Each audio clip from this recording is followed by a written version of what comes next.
Elle me prend dans ses bras, elle me parlait tout bas. Je vois la vie en rose. Elle m'a dit des mots d'amour. Alors, acteur américain, sur vous, les filles, là, vous aimez beaucoup. Ouais. La joue. Mais alors, il chante très rarement, sauf dans ce film-là. Et encore, la chanson a été coupée un peu dans le film en question. Jack Nicholson. Et oui, bravo. Ah, bravo. Jack Nicholson. Rien à voir avec ceux dont on va parler maintenant. On commence par quoi? Ça s'appelle Mais comment? ça pourrait. Luc Lang, au commencement du 7e jour chez Stock. Finaliste de la liste du Goncourt. Hein. Attention, ça se précise. Là, on a plus 16 candidats, on en a 8. Luc Lang est sur la liste. Il est également sur la liste du féminin. Et j'espère vraiment, vraiment, si vous êtes levé, amis jurés, écoutez-moi, qu'il aura un prix. Parce que c'est un roman très particulier, par son ampleur, par sa force, par son projet littéraire, par sa langue. Vous savez, aujourd'hui, il y a beaucoup de romans qui se réduisent à un pitch. Hop. Là, pas du tout, c'est impossible. Il y a une situation de départ très forte. Vous avez un homme, il a une petite quarantaine. Il est chez lui, il est au téléphone avec sa femme. On ne sait pas si elle lui raccroche au nez ou pas, mais en tous les cas, il essaye de la rappeler. C'est sur messagerie. Il l'attend. Le lendemain, ils doivent célébrer leurs 10 ans de mariage. Ils ont 2 petits-enfants qui sont là. Ils se sont un peu séparés ces derniers temps, sans qu'il y ait vraiment de raison, mais elle travaille plus à Paris. Elle passe la semaine sur son lieu de travail en Normandie.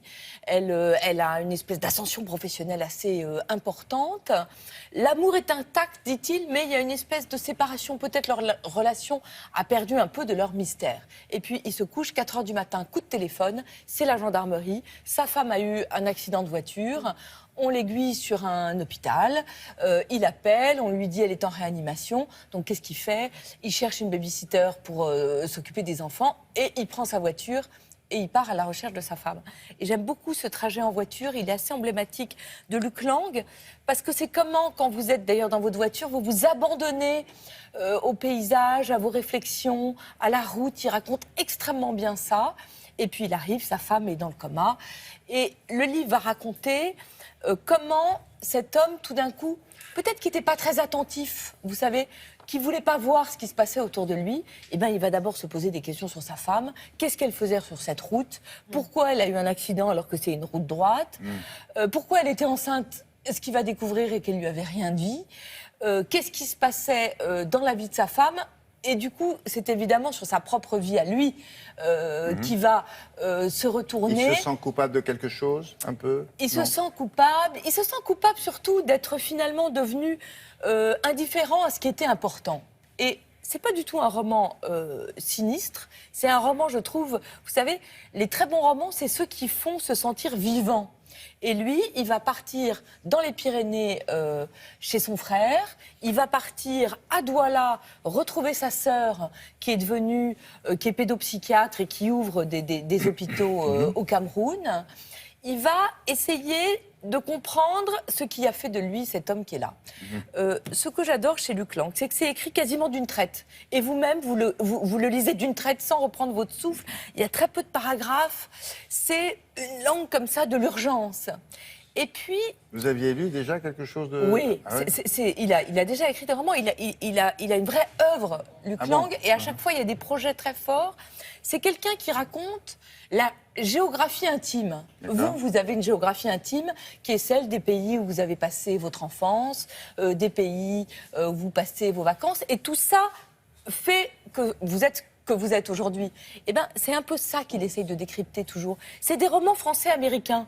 C'est en écho beaucoup au livre de McCarthy, Le Grand Passage. Et vous savez, les romans américains, ils veulent tout raconter dans un roman. Eh bien, Luc Lang, il a un peu cette ambition de tout raconter comme ça dans un livre. Je trouve que c'est assez exceptionnel. C'est chez Stock. Ah, parce que oui, en plus, c'est pas du genre petit livre. C'est dense. C'est dense, c'est profond, c'est long. Ça a du souffle. Voilà, c'est un écrivain qui a du souffle. Dans la liste du concours, ils sont combien? 8. Ils sont 8. Alors vous le donnez à lui. Il y a beaucoup de livres cette année que j'aime dans le concours, mais je trouve que, oui, on peut le donner. Alors vraiment, c'est un grand concours, Luc Lang. Hein, ça, il s'honorerait. Il s'honorerait, exactement, il s'honorerait. Et là, c'est un moderne, mais c'est déjà un classique. Ah ouais. Voilà. Bon, alors là, c'est des classiques qui sont traités à la manière moderne. C'est une spéciale dédicace à mon amie Béatrice. Cherchez les erreurs dans les tableaux. Ah, c'est très, bien, très ça. bonne idée du chêne. Ils ont pris des tableaux classiques. Ouais. Alors là, c'est Fontaine-Latour, mais c'est aussi Monet ou Renoir. C'est bien. Et ils reprennent le jeu classique des 7 erreurs. c'est bien pour les Alors là, il peut y en enfants. avoir 12 ou 13. Il y a le tableau original et à côté, vous avez le tableau avec des erreurs qui sont ajoutées. C'est génial pour les enfants parce que ça vous apprend à regarder un tableau Bien sûr. dans Et tous puis- leurs détails. Et puis des tableaux célèbres, bien Et des sûr. tableaux très célèbres. Vous avez comme ça 3 volumes. Vous avez aussi un volume de nature morte et un volume sur Jérôme Bosch. En plus, à chaque fois, le tableau ça doit est être très raconté et mis en perspective. Donc, vous avez une petite histoire, juste un paragraphe qui vous raconte l'histoire du tableau.